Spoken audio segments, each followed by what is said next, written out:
Hey everyone, it's Alexander, the real Mr. Robinson. Welcome to the channel, and this is my review for The Many Adventures of Winnie the Pooh, which came out in 1977 as a movie, because if you want to be technical, this movie's actually three shorts. Three already produced Winnie the Pooh shorts, just strung together as a feature film. The shorts include Winnie the Pooh and the Honey Tree, which originally came out in 1966, Winnie the Pooh and the Blustery Day, which came out in 1968, and Winnie the Pooh and Tigger 2, which came out in 1974. So when I was growing up, Winnie the Pooh was a very important part of my childhood, because there's just such an innocence to this character and this whole property in general that it was really safe for me to see as a kid. And I'd actually owned these three shorts on VHS as a kid individually, including a fourth short, Winnie the Pooh and a Day for Eeyore, which I thought was made around the same time as the other shorts, but no, it wasn't. In fact, it was made after this movie came out, and it's not available on Disney Plus for some reason, which is confusing, but anywho, I eventually got the actual movie, The Many Adventures of Winnie the Pooh, on VHS as a gift, and it just left me confused. First of all, why is it just three Winnie the Pooh shorts that I already saw and that I already own strung together into one movie, and why did they leave the fourth short out? Which, when you grow older and you realize that fourth short was made after this movie, that makes a lot of sense. But I was still confused on that first aspect, why this was just three already produced shorts strung together in a movie. And I imagine audiences in 1977 might have been confused by that as well, because this came out the same year as The Rescuers, which is going to be next week's review. And I guess in a sense that's one negative aspect about this movie, is that if you've already seen the individual shorts, there's no real reason for you to see this movie, especially considering that the transitions from story to story are kind of awkward, and you can clearly tell that it was made years after these shorts. Because the animation is slightly different, you can hear a little bit of aging in Sterling Holloway's voice. All that being said, I don't want you guys to think that I dislike this at all, because I don't. The shorts that are actually part of this movie are really good. They each have their highlights and things that just amuse me.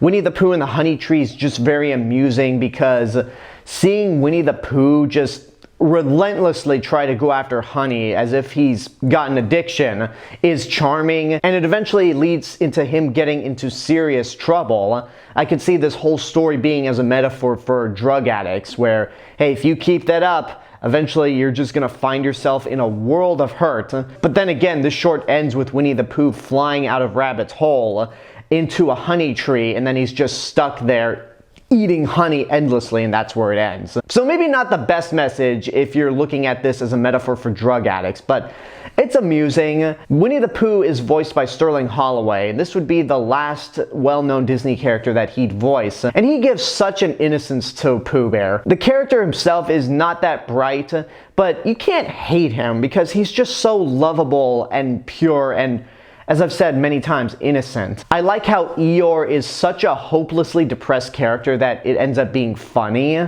He just never finds joy in anything. And there's definitely a side of black comedy when it comes to looking at the character of Eeyore. Rabbit is the equivalent of Double D from Ed, Edd n Eddy, where he's probably the smartest out of all these characters, besides Christopher Robin himself. But at the same time, he's so egotistical and full of himself that he sometimes can be as dim-witted as the rest of these characters, especially with one aspect that happens in the 2011 movie, which we are months from talking about. And as a kid, I always found Rabbit to be annoying because he just took things too seriously, but rewatching these as an adult, I kind of side with Rabbit in a way. I found him to be more funny, I found him to be more amusing than as a kid. And there are a few moments where I can really relate to him, where he has that Scar moment. I'm surrounded by idiots. But it's fun. Kanga and Roo are enjoyable. Owl is not quite on that level of egotistical or stuck up as Rabbit, but he's enjoyable. And then of course there's Piglet, the runt of the group and Winnie the Pooh's best friend. Now, the reason you're hearing me talk about Piglet in audio form is because when I went back to edit this review, I realized I didn't even mention Piglet in that original recording, and I thought to myself, shit, I'm going to be crucified if I fail to mention Piglet at all. He doesn't appear in Winnie the Pooh and the Honey Tree. His first appearance is in A Blustery Day, and he is very cowardly. He's very small and tiny, but he's quite noble. He's very kind. And throughout the entire history of the Winnie the Pooh franchise, you can tell that he and Piglet are the best of friends. I'd say even more than Christopher Robin, Piglet is Winnie the Pooh's best friend. Gopher is an interesting character because he didn't appear in the original books, and he just kind of pops up pointlessly. They pretty much took the same design for the beaver in Lady and the Tramp, just changed the fur and made him a gopher instead of a beaver. Like, you could clearly tell that this was an original Disney character, not from those original books.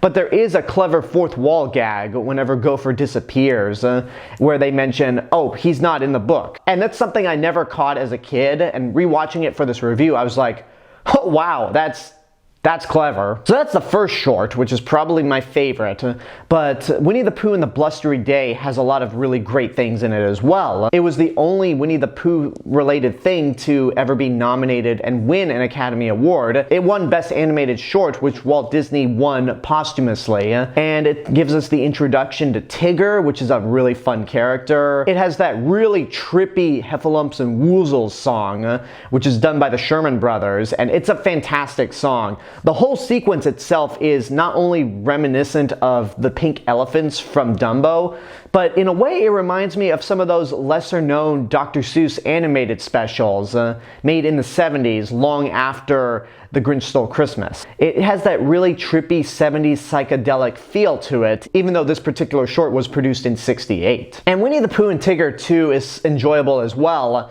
and it's the only short where I can see a really clear-cut message that kids can take away from it, and that everyone's unique.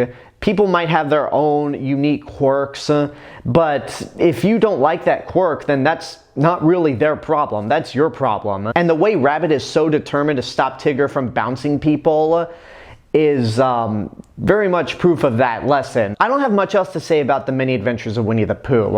I'll just give my rating right now. For the movie itself, as a whole, I'd say it's good, but not great. For my money, there's no real reason for you to see all these shorts tied together into a feature, but if I were to rate the individual shorts, all of them get the rating of worth seeing in your lifetime. They each have their most iconic moments, and again, there's such an innocence to this whole property and these shorts in general that you really have to have a heart of stone to hate them. And I get the feeling that some of you out there have that same feeling towards me when I talked about a Disney movie in a very negative light. But with Winnie the Pooh, I don't know, I just feel like an asshole if I didn't think this was good, or at least heartfelt and charming. And there you go, that's my review for the Many Adventures of Winnie the Pooh. I do apologize in advance if this review was kind of messy, but given that this is a Disney movie from the Bronze Age that feels like it belongs in the package era, it was kind of difficult to review. Next week we're going to talk about the other Disney movie that came out in 1977, The Rescuers. Like Robin Hood, this is a movie that I have only seen snippets of. I might have seen the whole thing, but my memory on it is almost non-existent, so it's going to be an interesting review. However, before we get to that, I want to know what you guys think about the Many Adventures of Winnie the Pooh. If you've seen it, what did you think? Out of these 3 animated shorts, which one of them is your favorite? Whatever the case may be, let me know in the comments below. And until next time, this is the real Mr. Robinson telling you there's only one. Hello everyone, I just want to say thank you all for watching my review for the Many Adventures of Winnie the Pooh. Make sure you like the video, subscribe to the channel, and hit the bell button to get notifications. Don't forget to follow me on Facebook, Twitter, Instagram, go check out my Twitch channel, and support me on Patreon. I'll see you guys in the next video, but until then, have a good day, and take care of yourselves.